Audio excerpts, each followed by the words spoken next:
Now on BBC World News, we talk to the people who are changing the economic face of Africa. It's Africa Business Report.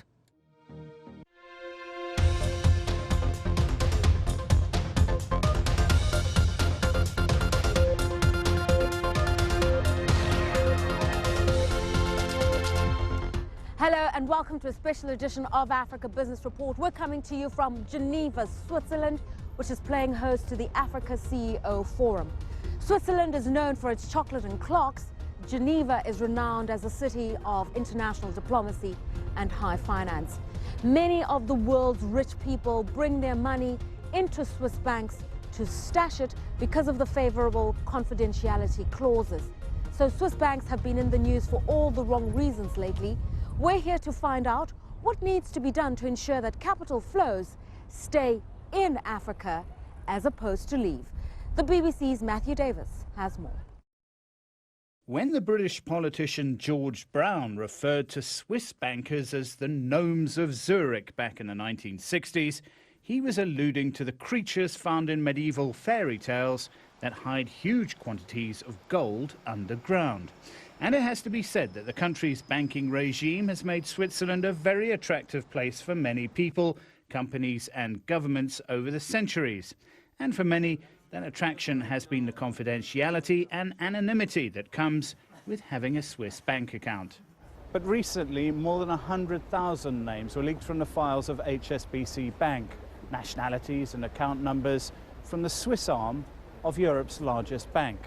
100,000 people from 203 countries with $102 billion in this bank.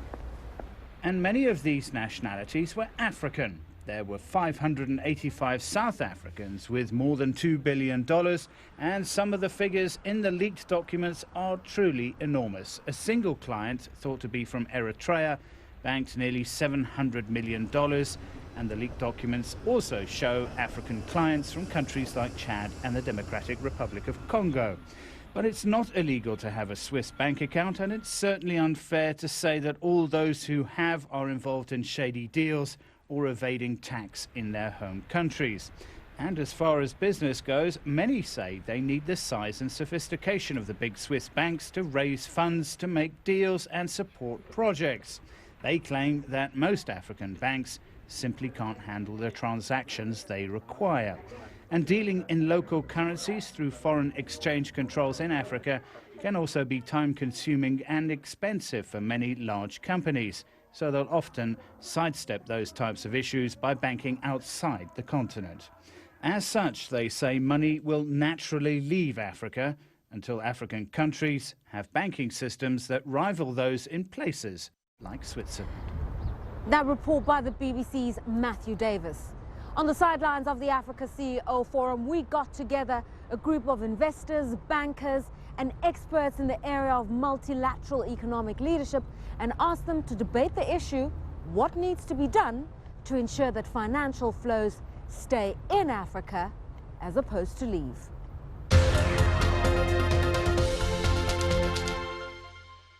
Joining us to discuss the question of why money leaves Africa in an era of prosperity, we have an illustrious panel made up of Mokhtar Diop, who is the Vice President for Africa at the World Bank in Washington, D.C. Seated next to him is the Minister of the Budget in the Ivory Coast, Ministre Abdourahmane Cissé. We also have Kola Karim, who's the Chief Executive of Shoreline Energy in Nigeria.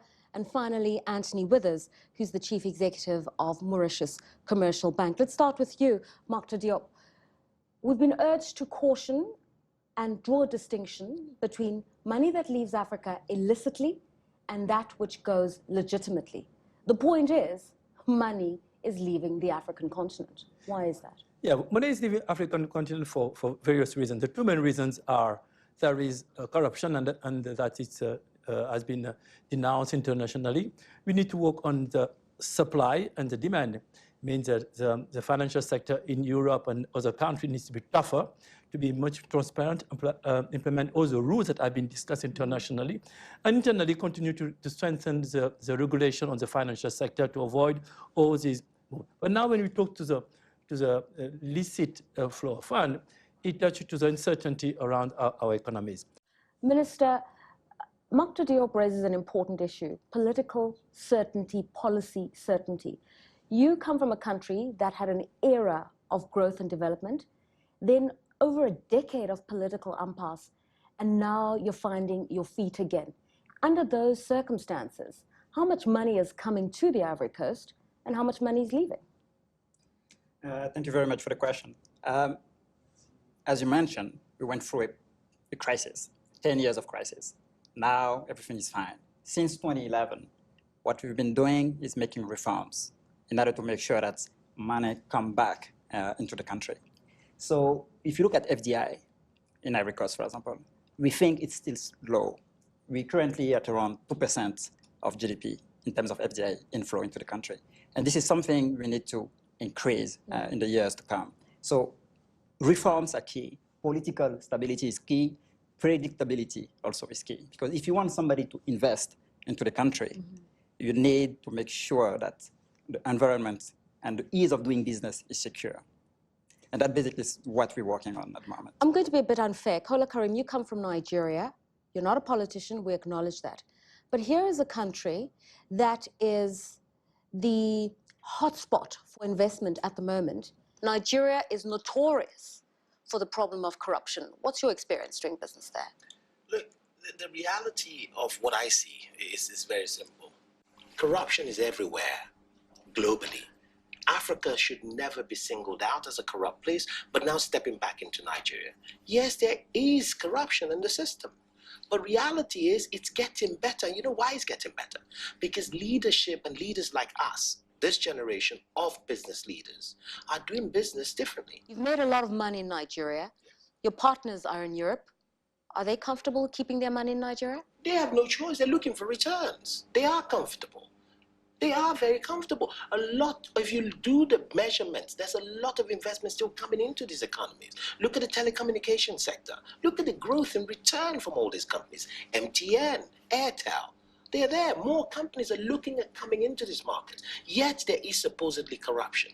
Yet infrastructure is not there. So think about it. If the societies that we come from on the continent today works better, you can imagine the rate of return and growth that we'd enjoy.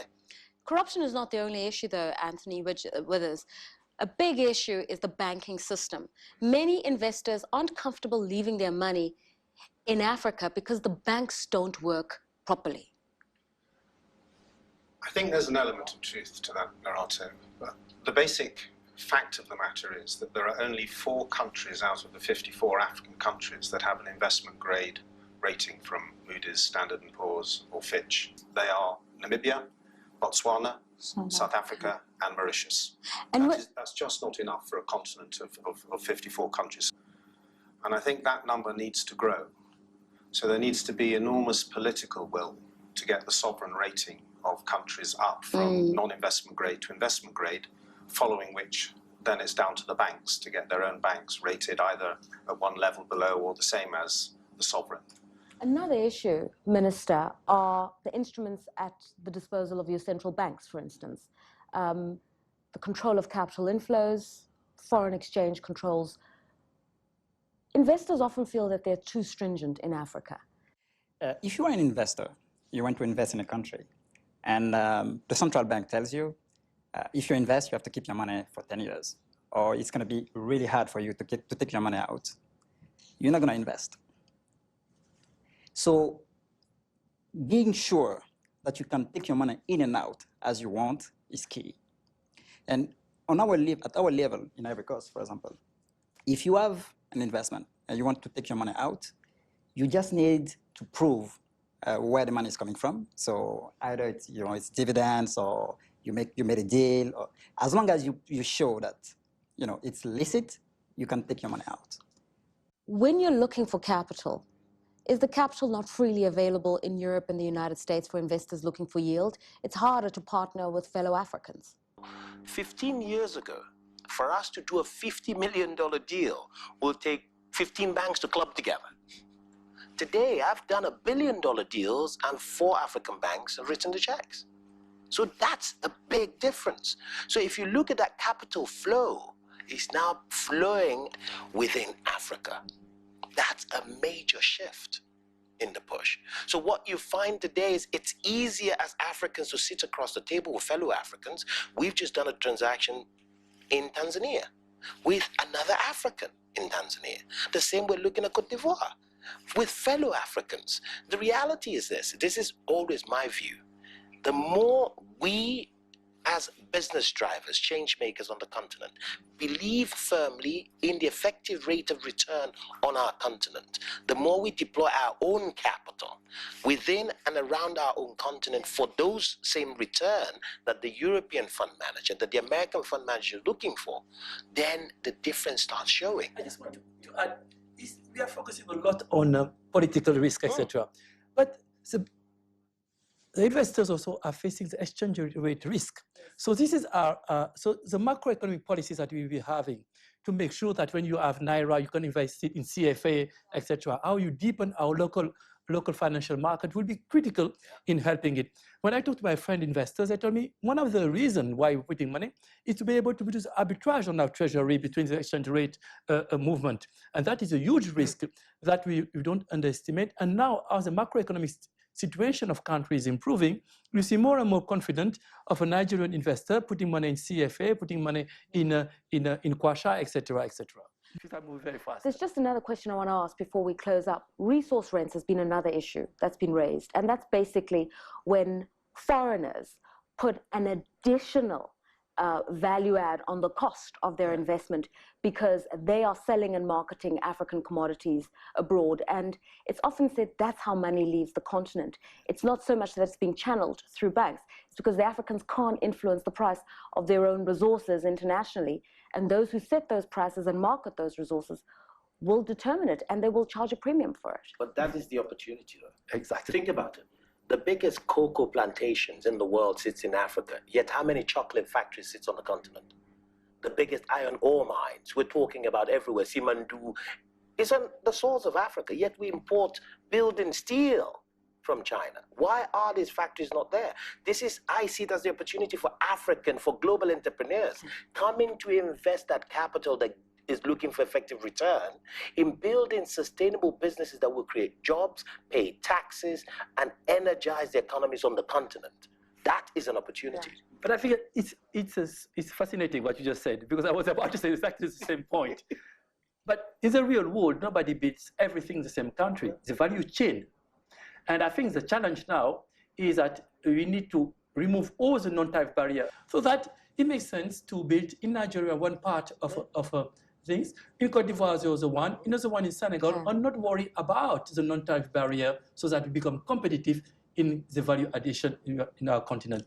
So the regional integration agenda has to look at very much as a value chain that Kola's referring to. Enormous courage as well as action on the political front. Absolutely. Absolutely. All right, gentlemen, my final question to you.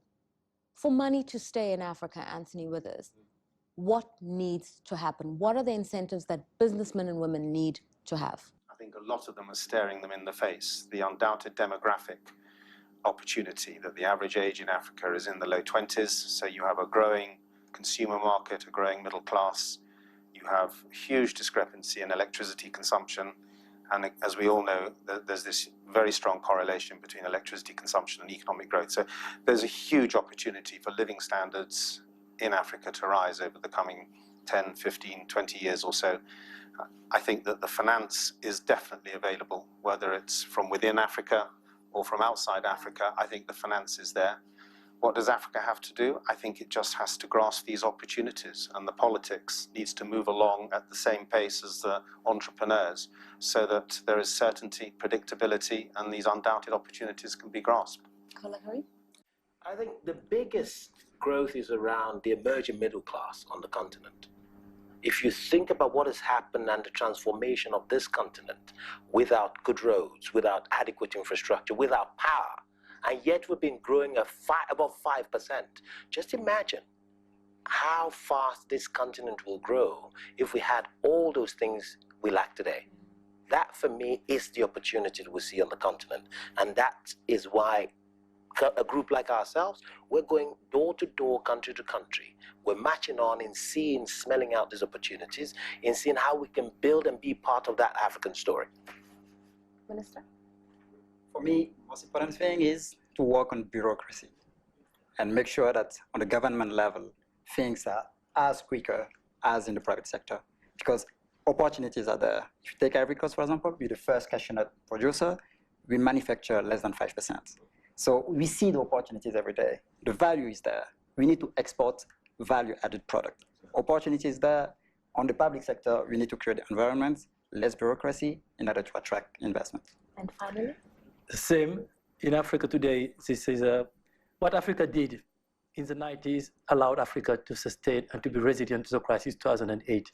Reform is never, there's no end to reform. Continue reforming, simplify, be as simple as possible, be forward-looking, and Africa will continue to grow at the pace it grows right now, and even faster, I believe. Thank you very much, gentlemen, for debating this issue of how to ensure that capital flows stay within Africa. Makta Diop, Vice President of the World Bank for Africa, thank you very much.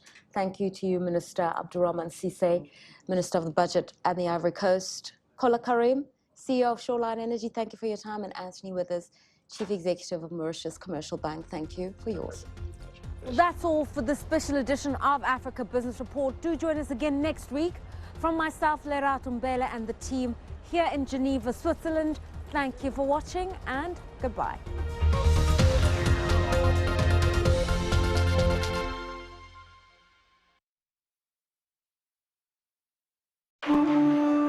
A